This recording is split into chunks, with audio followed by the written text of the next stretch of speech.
Hi guys, welcome back to the channel. ಇವತ್ತು ಮಾಮಿ chef ಏನು ಸ್ಪೆಷಲ್ ಮಾಡ್ತಾ ಇದ್ದಾರೆ. ಕಾಟು ಪೀರೆದ್ದು ಫ್ರೈ ಅಂತೆ. ಸೊ ಇದಕ್ಕೆ ಕೊಂಕಣಿಯಲ್ಲಿ ಎಂತ ಹೇಳ್ತಾರೆ, ಪಗಿಳ್ ಅಂತ ಹೇಳ್ತಾರೆ. ಸೊ ಪಗಿಳ ಪೋಡಿ ಆರ್ ಕಾಟು ಪೀರೆ ಪೋಡಿ ಮಾಡ್ತಾ ಇದ್ದಾರೆ. ಹೇಗೆ ಮಾಡುದು ನೋಡುವ ಬನ್ನಿ. ಇದು ಈ ತರ ಕಾಣ್ತದೆ, ಕೊರೋನಾ ತರ. ಇದನ್ನೆಲ್ಲ ಕ್ಲೀನ್ ಮಾಡಿ ಇದರದ್ದು ತೊಟ್ಟೆಲ್ಲ ತೆಗೆದು ಈಗ ಸ್ಲೈಸ್ ಮಾಡ್ತಾ ಇದ್ದಾರೆ ಈ ತರ. ಉಪ್ಪು ಹಾಕಿ ಸ್ವಲ್ಪ ಮಿಕ್ಸ್ ಮಾಡಿ ಇಡಬೇಕು. ಎಷ್ಟು ನಿಮಿಷ ಇಡಬೇಕು? ಸ್ವಲ್ಪ ಹೊತ್ತು ಇಟ್ಟು ಸಾಕು, ಒಂದು 10 ಮಿನಿಟ್ಸ್ ಇಡ್ಬೋದಾ? ಸೊ ಇದಕ್ಕೆ ಫಸ್ಟ್ ಉಪ್ಪು ಹಾಕಿ ಮಿಕ್ಸ್ ಮಾಡಿ, it's kind of marination. So ಫಸ್ಟಿಗೆ ಒಂದು 10 ಮಿನಿಟ್ಸ್ ಇದನ್ನ ಹೀಗೆ ಲೈಟಲ್ಲಿ ಉಪ್ಪು ಹಾಕಿ ಇಡಿ. ಅಕ್ಕಿ, ಮೆಣಸು, ಇಂಗು ಹಾಕಿ ಕಡಿಬೇಕು. ಓಕೆ. ಅಕ್ಕಿಯನ್ನ ನೆನೆಸ್ಲಿಕ್ಕೆ ಉಂಟಾ? ನೆನೆಸ್ಲಿಕ್ಕೆ ಉಂಟು. ಎಷ್ಟು ಗಂಟೆ? ಅದೊಂದು ಅರ್ಧ ಗಂಟೆ ಸಾಕು. ಎಷ್ಟು ಅಕ್ಕಿ ಬೇಕು? ಅದು ನಿಮ್ಮ ಕ್ವಾಂಟಿಟಿ ಮೇಲೆ. ಓಕೆ. ಈಗ ನೀವು ಇದಕ್ಕೆ ಎಷ್ಟು ಅಕ್ಕಿ ತಕೊಂಡಿದ್ದೀರಿ? ಅದಕ್ಕೆ ಒಂದು 2 ಮುಷ್ಟಿ ತಕೊಂಡಿದ್ದೇನೆ. ಓಕೆ. ಯಾವುದು ಅಕ್ಕಿ ಆಗ್ತದ? ಬೆಳ್ತಿಗೆ ಅಕ್ಕಿ. ಬೆಳ್ತಿಗೆ ಅಕ್ಕಿ ಆಗ್ಬೇಕು. ಬೆಳ್ತಿಗೆ ಅಕ್ಕಿ 2 ಮುಷ್ಟಿ, ಮತ್ತೆ ಮೆಣಸು, ಮತ್ತೆ ಹಿಂಗು, ಬೇರೆ ಏನು ಹಾಕ್ಲಿಕ್ಕಿಲ್ಲ.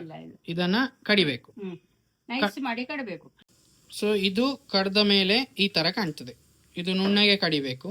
ಸೊ ತುಂಬಾ ನೀರು ಹಾಕ್ಲಿಕ್ಕೆ ಹೋಗ್ಬೇಡಿ, ಬಿಕಾಸ್ ಎಲ್ಲಿಯಾದ್ರೂ ನಿಮ್ಮದು ಇದು ನೀರು ಬಿಟ್ರೆ ಫುಲ್ ತೆಳು ಆಡಿದ್ರೆ ಸರಿಯಾಗುದಿಲ್ಲ.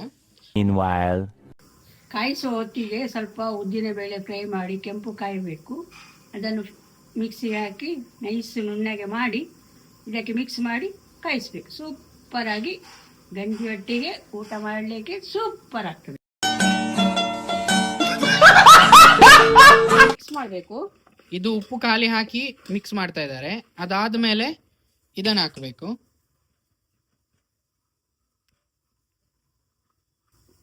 ಇದನ್ನ ಸಹ ಸರಿ ಕೋಟ್ ಆಗುವ ಹಾಗೆ ಮಿಕ್ಸ್ ಮಾಡಬೇಕು.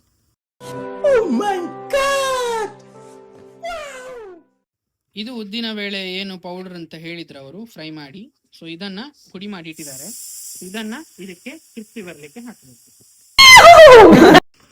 ಸೊ ಇದನ್ನ ಹುಡಿ ಮಾಡಿಟ್ಟದನ್ನ ಇದಕ್ಕೀಗ ಮಿಕ್ಸ್ ಮಾಡಿ ಒಂದು ಅರ್ಧ ಗಂಟೆ ಅಥವಾ 45 ಮಿನಿಟ್ಸ್ ರೆಸ್ಟ್ ಆಗ್ಲಿಕ್ಕೆ ಬಿಡಿ.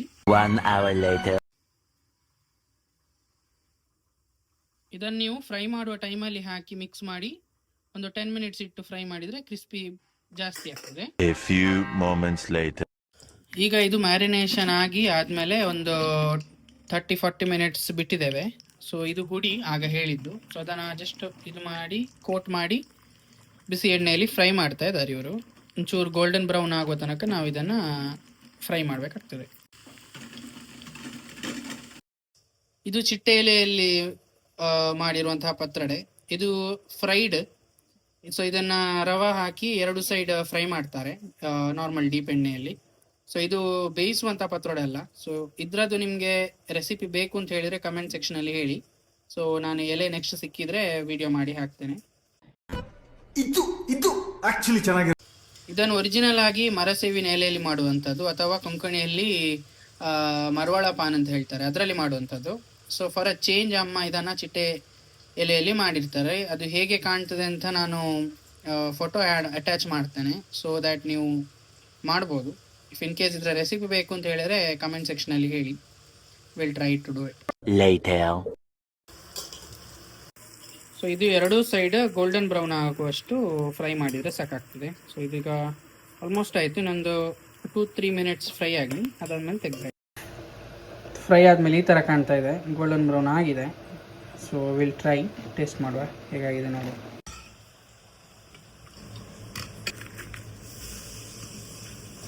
One eternity later.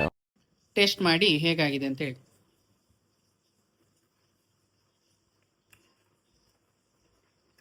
ಒಳ್ಳೆಗಿದೆ. ನೀವು ಸಹ ಟ್ರೈ ಮಾಡಿ. ಇದಾಗಿತ್ತು ಇವತ್ತಿನ ಚಿಕ್ಕ ಕುಕಿಂಗ್ ಬ್ಲಾಗ್. ಸೊ ಇದೇ ಥರ ಕುಕಿಂಗ್ ಬ್ಲಾಗ್ ನಿಮ್ಗೆ ಇಷ್ಟ ಆಗ್ತಾ ಇದೆ ಅಂತ ಹೇಳಿದರೆ ಕಮೆಂಟ್ ಸೆಕ್ಷನಲ್ಲಿ ಕಮೆಂಟ್ ಮಾಡಿ. ಆ್ಯಂಡ್ ಇದನ್ನು ನೀವು ಟ್ರೈ ಮಾಡಿದ್ದೀರಿ ಅಥವಾ ನಿಮ್ಮ ಲೋಕಲ್ ಲ್ಯಾಂಗ್ವೇಜಲ್ಲಿ ಏನು ಹೇಳ್ತೀರಿ ಅನ್ನೋಂಥದ್ದನ್ನು ಸಹ ಕಮೆಂಟ್ ಮಾಡಿ. ನೆಕ್ಸ್ಟ್ ತನಕ ಸಿಗುವ. ಬಾಯ್. ಮರಿಬೇಡಿ, ಸಬ್ಸ್ಕ್ರೈಬ್ ಮಾಡಿ, ಫಾಲೋ ಮಾಡಿ, ಬೆಲ್ ಬಟನ್ ಕ್ಲಿಕ್ ಮಾಡಿ. ಸೊ ದ್ಯಾಟ್ ನೆಕ್ಸ್ಟ್ ವೀಡಿಯೋ ನಿಮಗೆ ನೋಟಿಫಿಕೇಷನ್ ಬರ್ತದೆ. ಬಾಯ್.